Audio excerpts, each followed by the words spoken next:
Shalom saudara yang dikasih dalam Tuhan, puji Tuhan. Hari ini kembali lagi saya menyapa setiap umat Tuhan. Dimanapun Bapak Ibu Saudara berada melalui program Bible and Coffee. Saudara yang dikasih dalam Tuhan, saya rindu program ini boleh menjadi berkat buat umat Tuhan dimanapun umat Tuhan berada dan mendengarkan firman Tuhan. Karena saya percaya orang yang mendengarkan firman Tuhan tetap kuat menghadapi badai. Orang yang mendengarkan firman Tuhan selalu ada pengharapan dalam hidupnya. Karena itu saya kembali mengajak setiap umat Tuhan untuk merenungkan firman Tuhan. Kita berdoa, kita datang kepada Tuhan.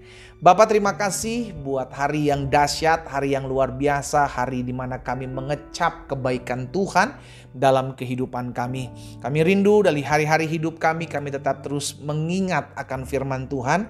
Karena kami percaya langit dan bumi akan berlalu tetapi firman Tuhan tinggal tetap. Tuhan kami rindu untuk mendengarkan firman-Mu, kami mau buka hati kami, bicara bagi masing-masing kami ya Allah Roh Kudus. Di dalam nama Tuhan Yesus Kristus kami berdoa. Haleluya. Amin, amin. Puji Tuhan. Saudara yang dikasih dalam Tuhan, di dalam Keluaran pasal yang ke-15, Keluaran pasal 15 ayat yang ke-13.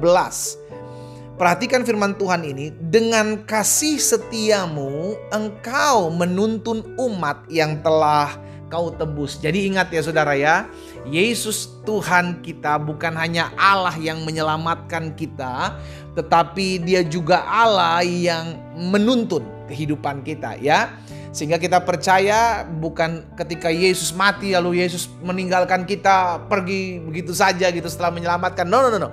Dia Allah yang menyelamatkan kita, Dia Allah yang menebus kita dari lubang kubur, kematian dari dosa-dosa kita. Namun di sisi lain ketika Dia menyelamatkan kita, Dia juga Allah yang menuntun, Dia juga Allah yang mengarahkan kita. Sama seperti bangsa Israel dilepaskan dari padang gurun, dipimpinnya mereka dengan tiang awan dan tiang api ya. Dengan kasih setiamu Tuhan engkau menuntun umat yang telah kau tebus. Dengan kekuatanmu engkau membimbingnya ke tempat kediamanmu yang kudus. Saudara yang dikasih dalam Tuhan, kita mesti ingat akan hal ini. Bahwa kita adalah umat Tuhan yang dituntun dan dibimbing. Sama-sama bilang sama saya, hidup saya dituntun dan dibimbing oleh Tuhan. Amin. Kemana Tuhan menuntun dan membimbing kehidupan kita? Ke tempat di mana Tuhan mau kita berada. Dan tempat itu adalah tempat yang terbaik. Tuhan menuntun dan membimbing bangsa Israel keluar dari padang gurun untuk masuk ke tanah yang berlimpah susu dan madunya. Tempat itu adalah tempat yang baik. Demikian pula dalam hidup saudara dan saya. Tuhan menuntun dan membimbing kehidupan kita untuk mengarahkan langkah kita masuk ke tempat yang dahsyat. Masuk ke tempat yang dimana janji Tuhan akan digenapi dalam hidup kita. Masuk ke tempat dimana Tuhan mau rencana dan rancangannya terjadi, tergenapi dalam kehidupan kita. Itulah tempatnya. Sekarang jadi pertanyaan begini. Kalau memang Tuhan mau menuntun dan membimbing kehidupan kita, kalau dari sisi Tuhan, Tuhan mau menuntun dan membimbing kehidupan kita. Sekarang jadi pertanyaan kitanya, iya kan? Kitanya mau gak dituntun dan dibimbing?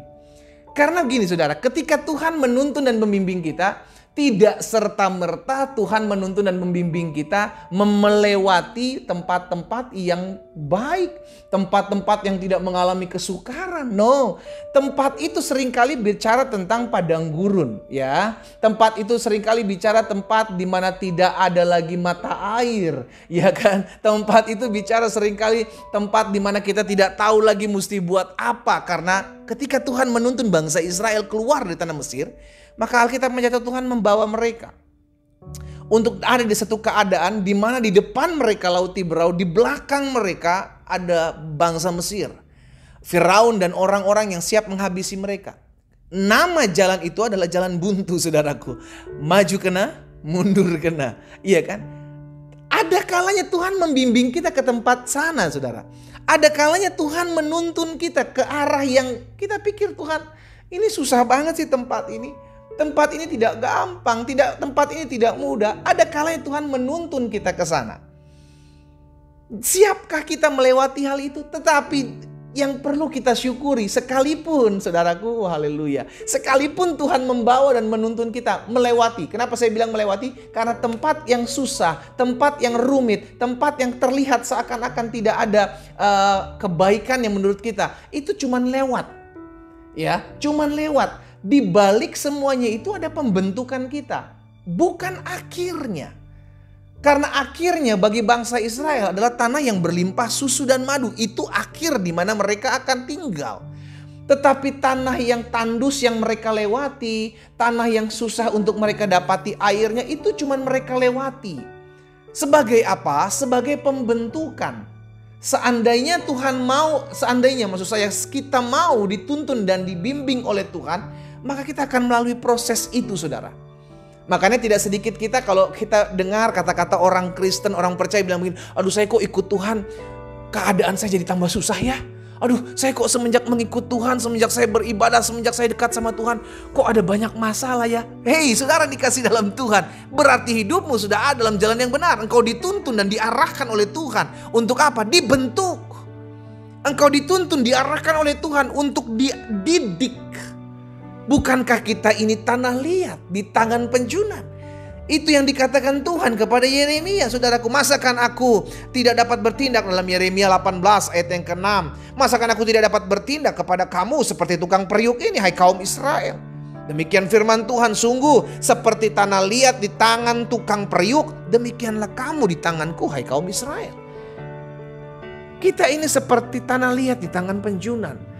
Kita umat Tuhan dituntun, dipimpin Tuhan, dibawa kita masuk dalam proses demi proses, pembentukan demi pembentukan, untuk semakin kita indah di hadapan Tuhan.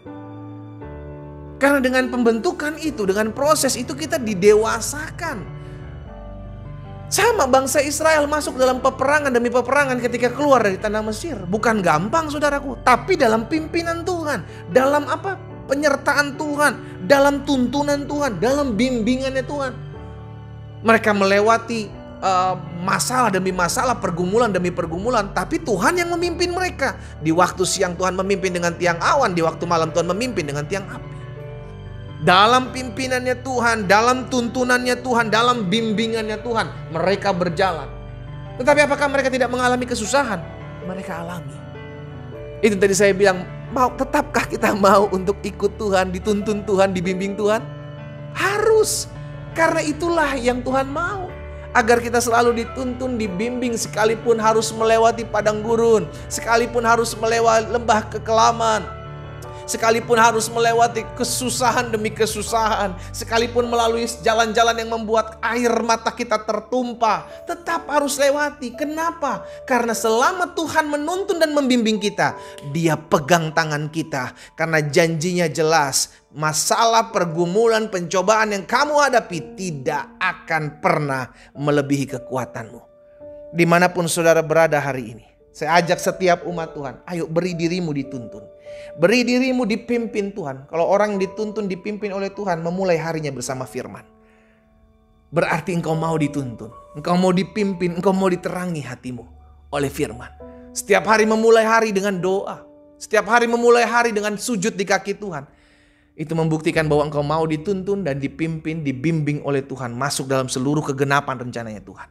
Tetapi engkau mesti juga ingat, dalam tuntunan dan bimbingannya Tuhan, tidak serta-merta semua jalan itu harus lurus. Ada kalanya engkau belok-belok. Ada kalanya engkau melewati padang gurun. Ada kalanya engkau melalui lembah kekelaman. Tetapi selama kita dipimpin, dituntun oleh Tuhan, Tuhan yang berperang menggantikan kita. Tuhan yang memberikan kekuatan penghiburan bagi kita. Sebab apapun yang kita hadapi tidak akan pernah melebihi kekuatan kita. Berilah dirimu dituntun dan dibimbing oleh Tuhan. Kita berdoa. Kita datang kepada Tuhan. Bapa, dalam nama Yesus, terima kasih buat setiap kebenaran firman-Mu. Sehingga akhirnya kami menyadari bahwa hari-hari hidup kami perlu dipimpin, kami perlu dibimbing, kami perlu dituntun. Tuhan, tolong kami setiap umat-Mu untuk kami memberi diri, dibimbing, dipimpin, dituntun setiap hari dalam hidup kami. Sekalipun kami dipimpin, dibimbing Tuhan, dituntun Tuhan, masuk dalam kesusahan demi kesusahan, kesukaran demi kesukaran, air mata demi air mata. Tapi kami tahu semua proses itu menjadikan kami pribadi yang kuat, menjadikan kami pribadi yang unggul, menjadikan kami pribadi yang tetap terus memandang Tuhan dan berkata, bersama Yesus kami lebih daripada pemenang. Hamba berdoa buat umat-Mu dimanapun mereka berada, di dalam nama Yesus. Beri kekuatan, beri keteguhan hati, beri kesanggupan untuk tetap terus mau dituntun dan dibimbing oleh Tuhan. Hamba juga berdoa buat yang sakit, sebab hamba percaya ada tertulis di dalam nama Tuhan Yesus Kristus, bilur-bilur-Mu menyembuhkan mereka. Sebab ada tertulis, disampaikan firman, disembuhkan mereka. Terjadi dalam hidup umat-Mu saat ini Tuhan. Kami terima dengan iman di dalam nama Yesus. Materaikan firman-Mu dalam hati masing-masing kami. Di dalam nama Yesus Kristus Tuhan kami berdoa. Haleluya. Amin.